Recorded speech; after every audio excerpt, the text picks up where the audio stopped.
All right, I just hit record. Wait a second. Let me grab coffee.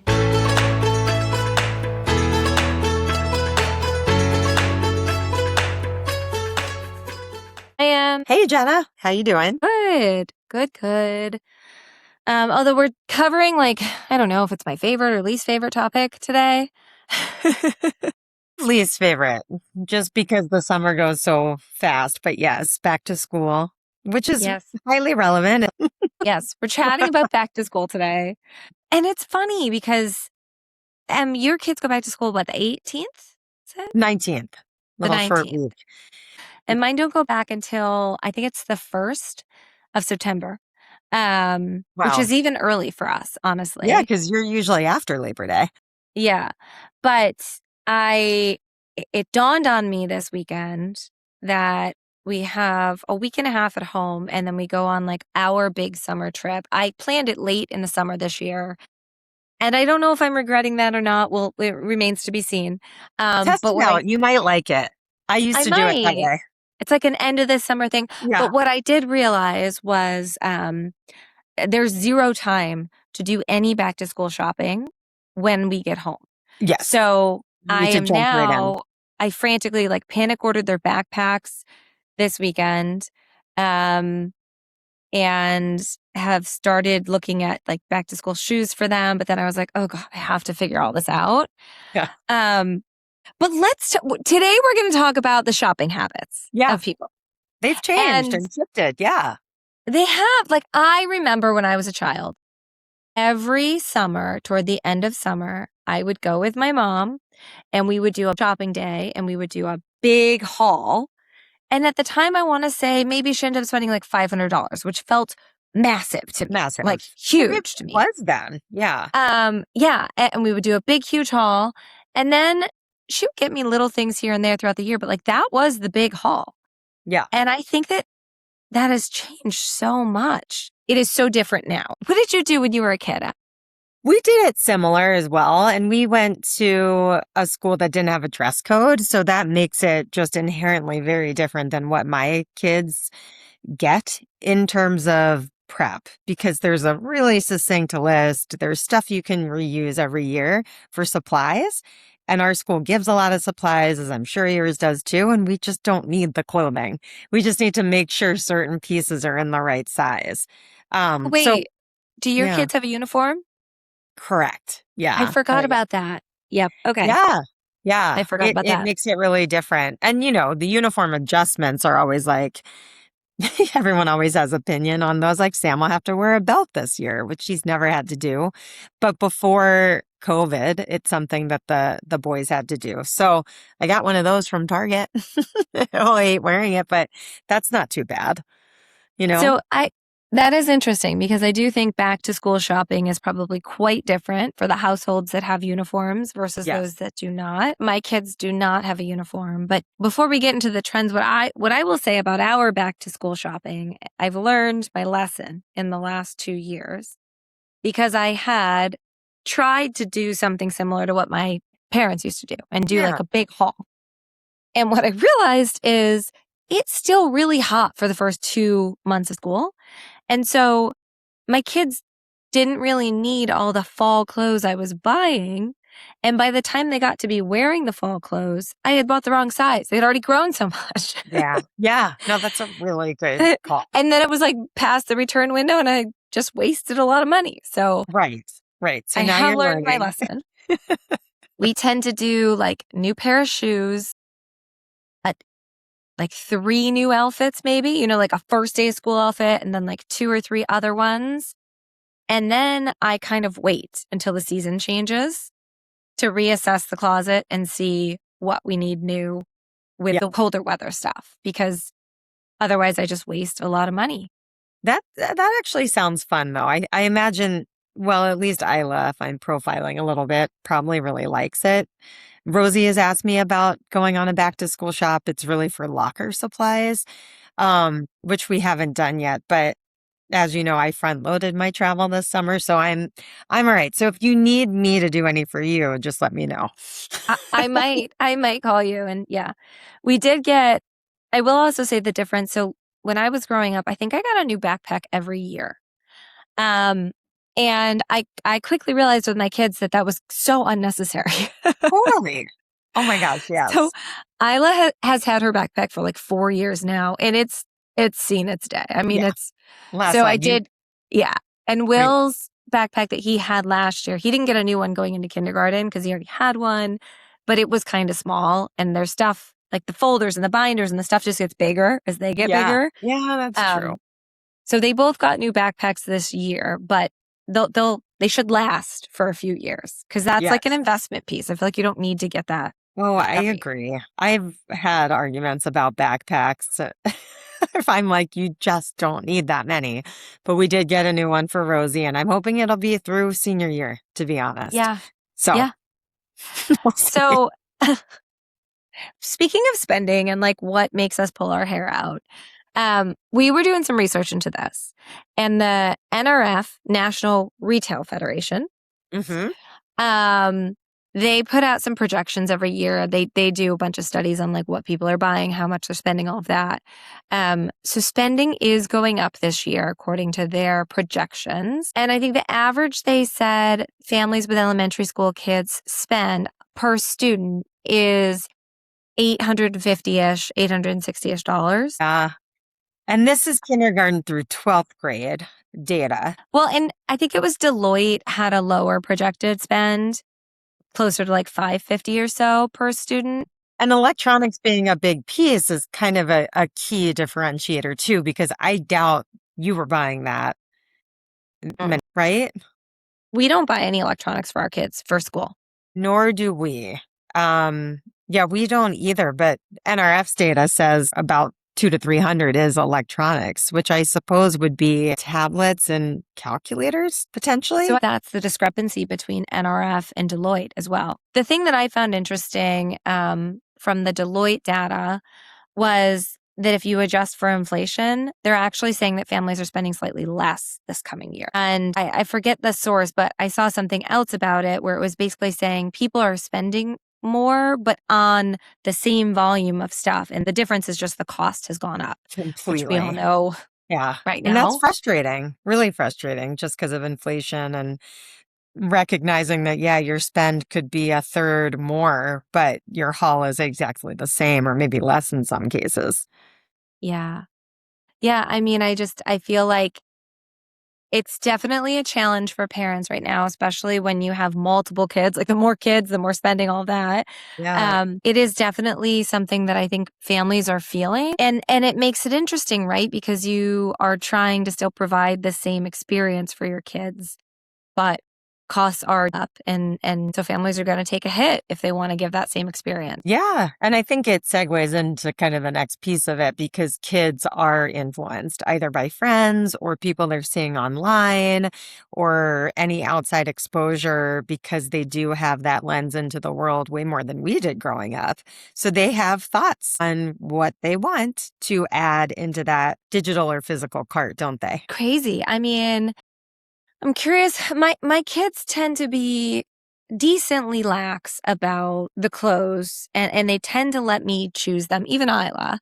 Yeah. Although as they've gotten older, they have stronger opinions. Will, who was in kindergarten last year, going into first this year, has surprised me a few times with having strong opinions on things like sneakers that he's seen Hey. from other friends. So yeah, I mean, and I think the data was showing that a lot of parents, more than half of parents, do let their kids fill the cart, the proverbial cart, if it's online shopping, or Right. the physical cart. They do let them have a say in what they're buying, which I think is wonderful, but is definitely then influencing, the cost of spend. Yeah. And there's great little properties that help them with that. I think I've sang the praises of Giftful, the online curation site for just general wish list. And so my daughter does that. So she definitely has ideas into how she wants to approach this season of shopping and consumerism. And then, my son really doesn't care. He really doesn't. So it's a funny mix. But Jenna, outside of the typical influences, certainly brands are influencing kids too.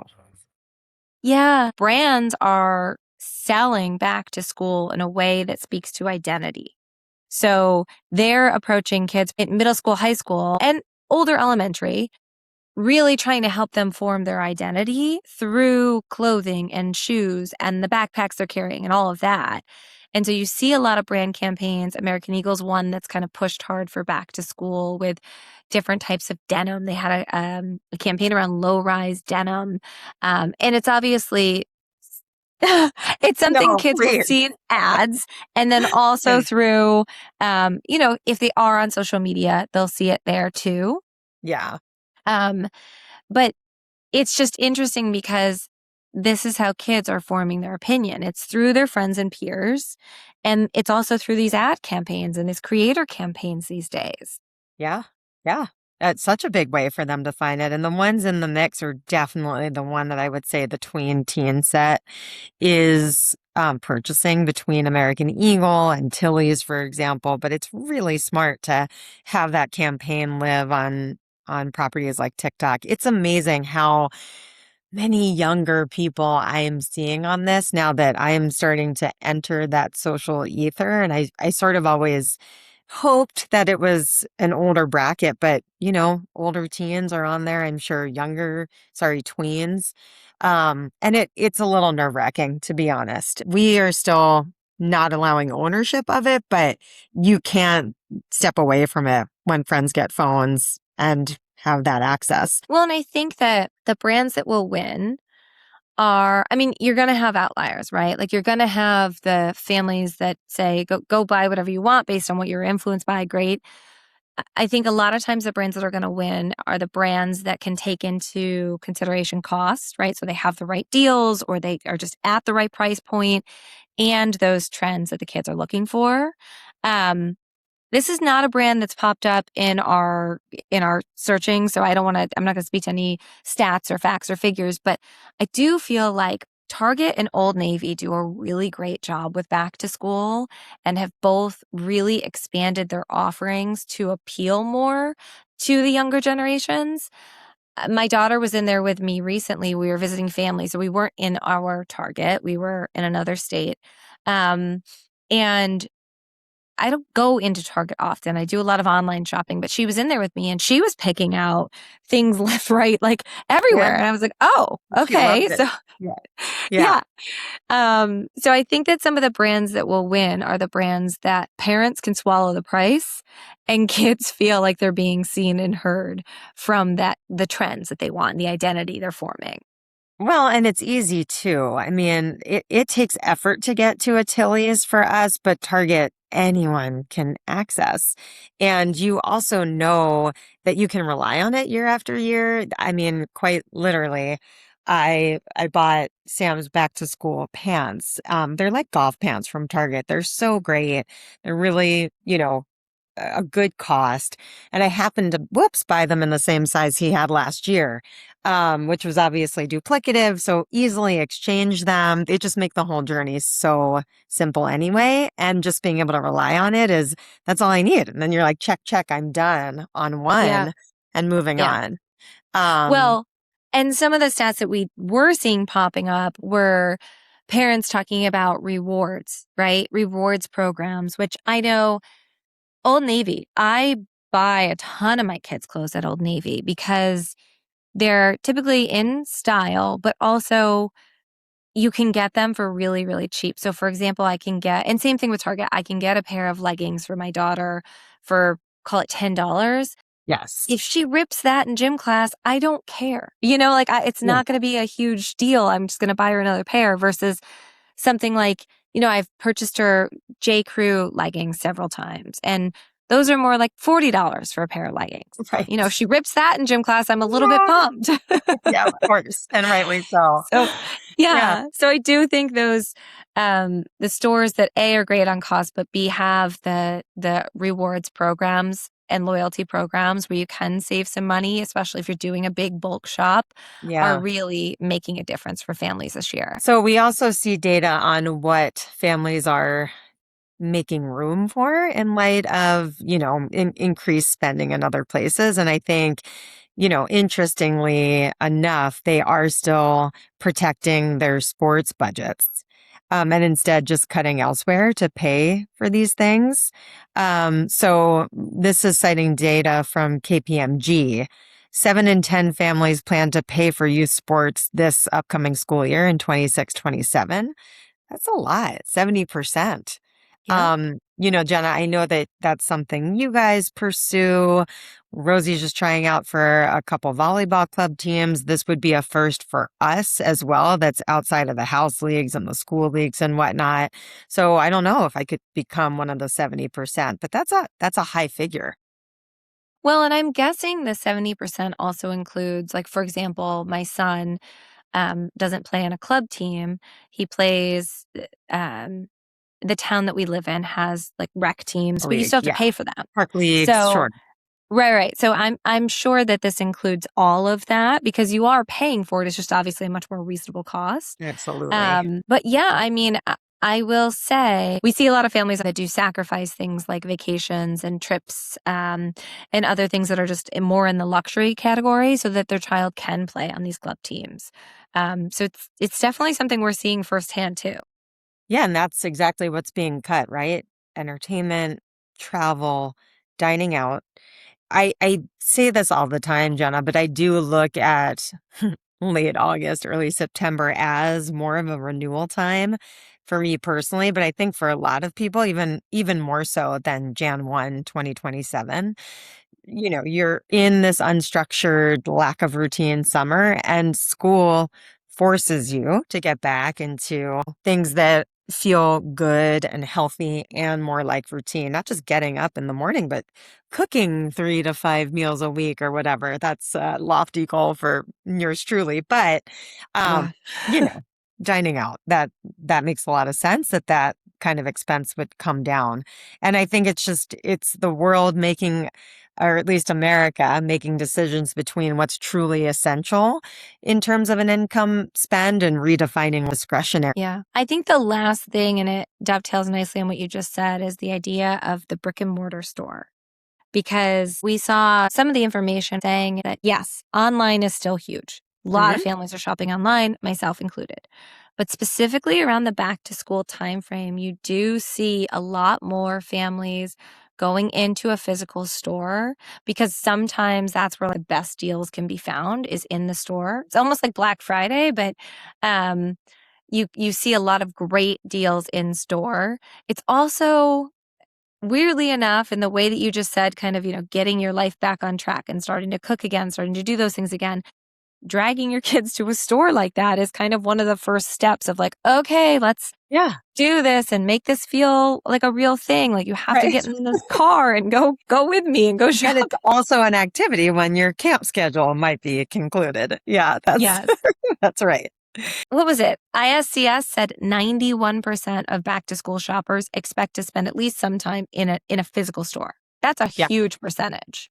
Yeah, we will definitely be there for back to school shopping before the end of this month. And I think the cool thing about that, a lot of these stores have things to discover in store that you're not going to discover online. Costco is such a great example of that in terms of the surprises that you see in aisle that don't pop up on your Instacart or whatever the case may be. Okay, no, wait. We at some point had a Costco card. I don't think we We do did. anymore. I have not Yeah, physically walked into a we do. Costco in years. What are we doing at Costco for That's back to school? okay. So yes, if you're going in there just to get your snack game organized for packing lunches, you're Yes. bound to find treasures that are not edible and related to back to school, whether or not it's like cute notepads and pens and, mechanical pencils or, shoes or little, uniform pants and stuff like that. Those little desks that kind of sit on your lap that are fun and fanciful. Yeah. Point being, it's more of like a treasure hunt that you discover. You're going in for something else. And then you're leaving with an expanded cart because you're saying to yourself, well, these things are cool. And if you have your kids, chances are you're going to tug on that and Oh want gosh, to yeah. cart. Yeah. Well, I will say on that note, when we were in Target the other day, we had no intention of buying school supplies. And for my children, our school offers a back to school box filled with all the school supplies they would need. You just pay one cost and every child who orders it gets the same thing. And it makes life so much easier for the family. So I do that for my kids. Sure. But what that does mean is they get a little bit taken away from them in terms of like individuality and the excitement of personalized notebooks and things like that. So when we were in Target, my daughter started to get excited about some of the notebooks she was seeing and all of that. So we did get a few extra ones. But the funny thing was she found this little Fox notebook, like spiral notebook, and it was $10. And at first I was like, yeah, of course you can get it. We threw it in the cart. We went 2 aisles over and there was a smattering of other cute notebooks for $2 each. Oh. And I was like, no, you're not 5. getting the $10 Fox one anymore. Like, pick one or two of these really cute ones. Yeah, exactly. Because I didn't realize I was getting ripped off. Yeah, totally. But that might not have been something you tracked on if you were just online only. I would never have tracked on the fact that I was being ripped off online only, which was the benefit of being physically in store. Because 2 aisles over, I could see the cost difference. And I was like, oh, wait a second, let's adjust. And we did. And she was fine and loved what she got anyway. So all was good. That is fantastic. Well, it sounds like you've already been successful, Jenna. So I think you're going to be just fine on the dawn of this new school year when you guys go back. We shall see. We shall see. Anyway, all right, well, I guess good luck to all the parents out there who are doing back to school shopping, to all the kids that are trying to find their true identity through clothing and supply. So we're at the end. It's about that time I ask you. Yes, sure. What's your impact? So I took a little bit of my own medicine this weekend, metaphorically, I should say, and I leaned into that nostalgia, and I impulse bought some well-priced tickets for Lollapalooza on Sunday. Yeah. I know, it's surprising to you, right, Jenna? And brought my daughter to see Biba Doobie and Tate McRae. Now, what did I learn? I am definitely too old for it. I need VIP or above. It is hard to stand somewhere for 4 hours, and I can't imagine the people who did 4 days.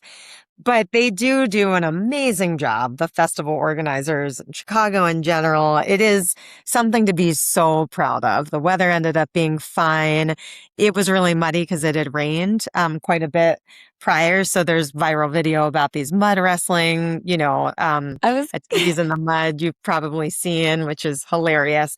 But anyway, she really enjoyed it. We met up with neighbor friends who were there. So she had a little buddy, and I checked into that nostalgia, and I was just proud. I was proud that I did it because it would have been really easy not to. And I took us both back, and there were a lot of smiles. So that I feel like I helped impact her little life this week, which made me happy. I love that so much. That is so wonderful. Well, thank you for sharing that. And perhaps we can share some throwback photos of you on social. Oh, great. Yeah, let me see. All right, well, thank you so much. Good luck to everyone dealing with back to school. Good luck all. Bye. Bye.